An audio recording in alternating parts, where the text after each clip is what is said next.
definitely feels like fall this morning. It's not really cold. There's just a thing in the air. Sorry, I'm trying to get this to where you kind of see me, but it's not like shining up on me.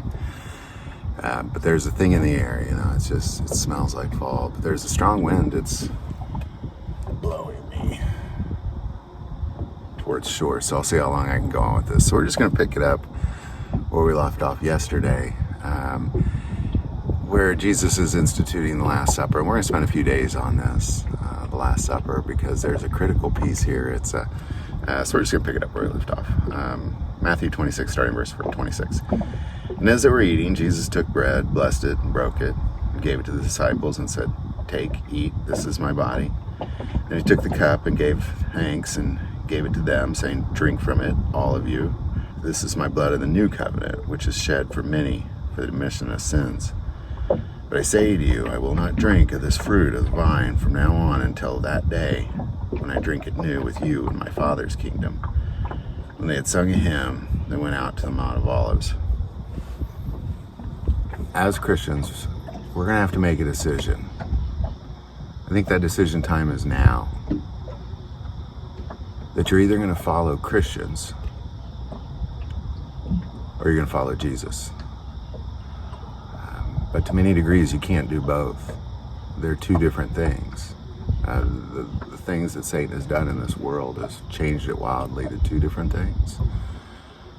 If you want to go to church and sing some hymns and throw your hands in the air and throw a few bucks in the plate, maybe complain about a few things and go home, follow Christians. Because I don't believe if Jesus came back now and you brought him to church and you showed him church, he'd look around and go, "Okay, that was a really good show. Now when's church? When do we do church?"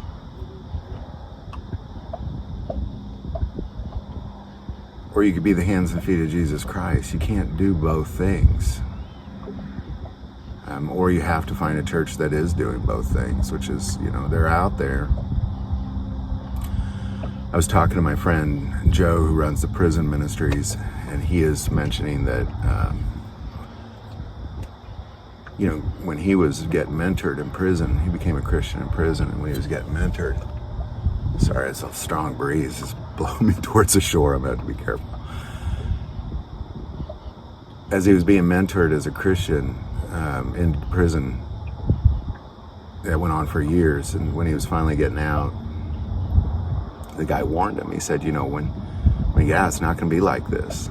And he said, "Well, what do you mean?" He's like, "Well, you're going to get there, and it's like all these things we've been studying about. They don't actually do that when you go to church. You go in the real world." And he also discovered part of his program for ex-convicts coming out of prison. They have to go to church every Sunday, and he said all the time they come home and they're just like, "Well, I don't understand. We study these things and we learn about these things all week long, and then we go to church and they're not doing those things. Like, what is this?" And it's interesting how the ex-convicts totally get it, because they're following Jesus. They'd lost everything, and they found him in the darkest depths of their prison. And they found him, and they're desperate to be the hands and feet of Jesus Christ. When they get out, none of this makes sense to them. Sorry for the background noise, some sort of loud car. There's a highway. It's actually it's not real close, it's a few miles away. It's clearly a loud car. And this Last Supper, as he's symbolizing, this remembrance, do this in remembrance of me, as he's symbolizing those things. Sorry, I don't know what that was. That thing was loud. And it was a couple miles away, so loud. I just didn't want it to be distracting. But as we look through the idea of remembrance, Jesus said, "Do this in remembrance of me." And then they sang a hymn, and they went out to the Mount of Olives to pray. And it was the last time they saw him as a free man.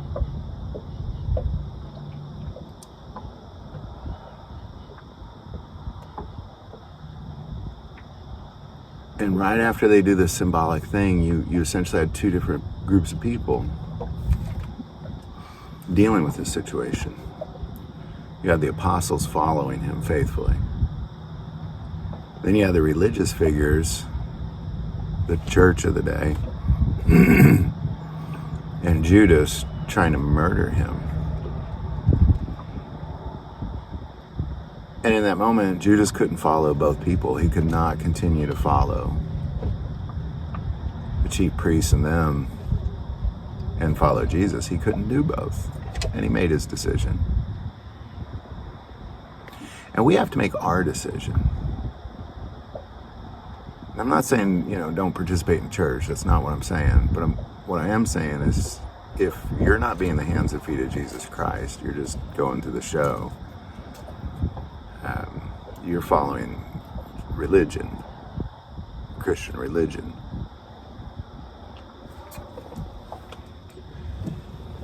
If you're filled with the Spirit and the Spirit's telling you to go do things and you're outgoing doing those things, then you're following Jesus. So two different things. And it definitely helps if you go to a church that encourages that behavior and you can actually see that in the pastor. Actually see that in the leaders of that church, that's actually part of their character, who they are.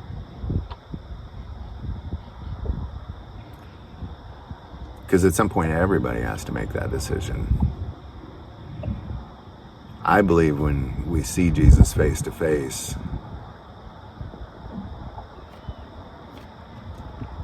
and he says, I know you or I don't know you, it's really just a matter of if the Spirit is in you or not. Spirit's in you, I know you. Spirit's not in you, I don't know you. There was some men trying to cast out demons in the name of Jesus Christ, but they weren't Christians. And when the demons came out, they said, Jesus we know, Paul we know, but we don't know who you are. And then they beat him, stripped him naked, and ran him out of the house. And demons have that same ability to see, there's no spirit within you.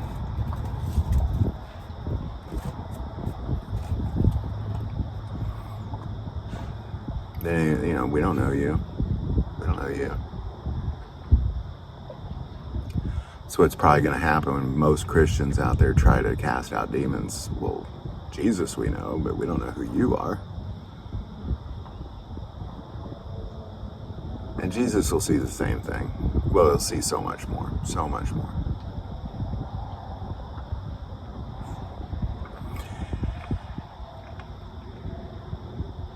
Because we can't do both. I don't believe we could do both. I really don't. You can't follow religion and Jesus anymore.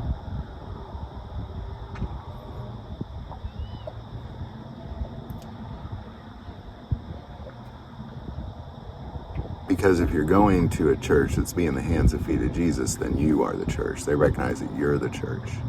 It's not a religion, it's you are the temple, you are the church. You're being the hands and feet of Jesus Christ. The pastor is being the hands and feet of Jesus Christ. Congregations being the hands and feet of Jesus Christ, or at least he's telling them to, and they're making their own decisions. Ideally leaving the church because it makes him angry. He's always telling them to go feed hungry people.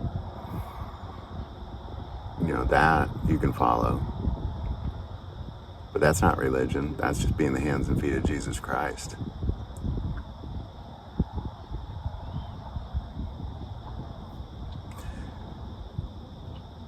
Because the people that get it, they understand what it means to be a follower of Jesus.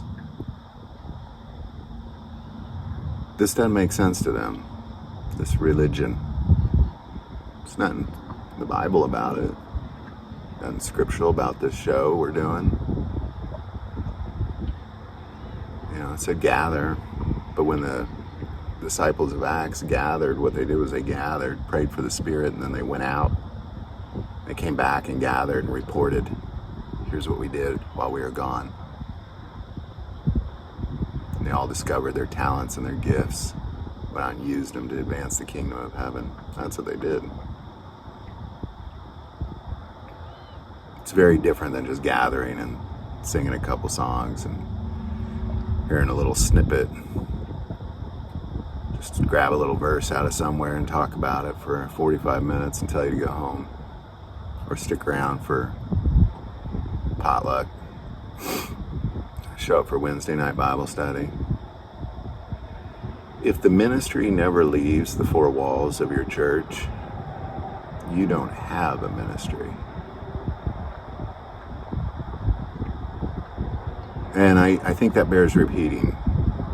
If your ministry, whatever it is, whatever that ministry you say you have, that you're a part of, if it doesn't leave the four walls of your building, you have no ministry. I don't even like calling buildings church anymore, to be honest, because they're not. Buildings are buildings. We are the church. It's very important we understand that correctly.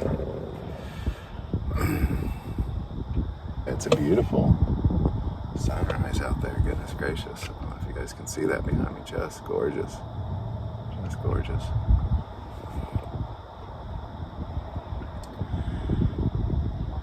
And I please hope you don't hear, I'm saying don't ever go to church and just abandon church. That's not obviously what I'm saying. What I'm saying is that building is not church. And that religion, there's a point where you have to decide to be a follower of Christianity or a follower of Jesus. Because if you're a follower of a religion, chances are you're just doing like what the chief priest did, just acting like you know everything. Staring prophecy right in the face and totally missing it. That kind of thing. Real sorry. I don't mean for it to be totally dark. I'm trying. I just got a flashlight. Maybe I need a lantern. There we go. That's a little bit better. That's a lot better, actually. But we have to decide. We have to decide. It's a decision to make. It's, when you decided to follow Jesus, you made a decision. And now you have to decide whether it means something or not. If it means something, then you gotta go do something. Listen to the Spirit. If it doesn't mean anything, then you just follow religion. You're good. That'll work just fine. Always has, always will. No. But it's not going to get you far in eternity. You don't want to hear those words, I never knew you. You want to hear, well done, good and faithful servant. And the reason I think that people following religion have a hard time following Jesus is because that's just what they've been taught. They've been taught this thing. This is the right thing to do. This is what we do. This is what we've always done. This is what my grandfather did. This is what, you just go to church, throw a few bucks in the plate, then you leave. And if you show up twice a week, you're a better Christian than those that show up once a week. It's something's got to give. You can't do both. I hope these videos are helping. If you like this video, click like and subscribe. Feel called to support this channel to Patreon. That link is below. But the most important part of this channel is we take prayer requests. So please don't ever hesitate to send that in. Thank you for watching this episode of God, Family, and Guns. And as always, love God, love your family, and love guns.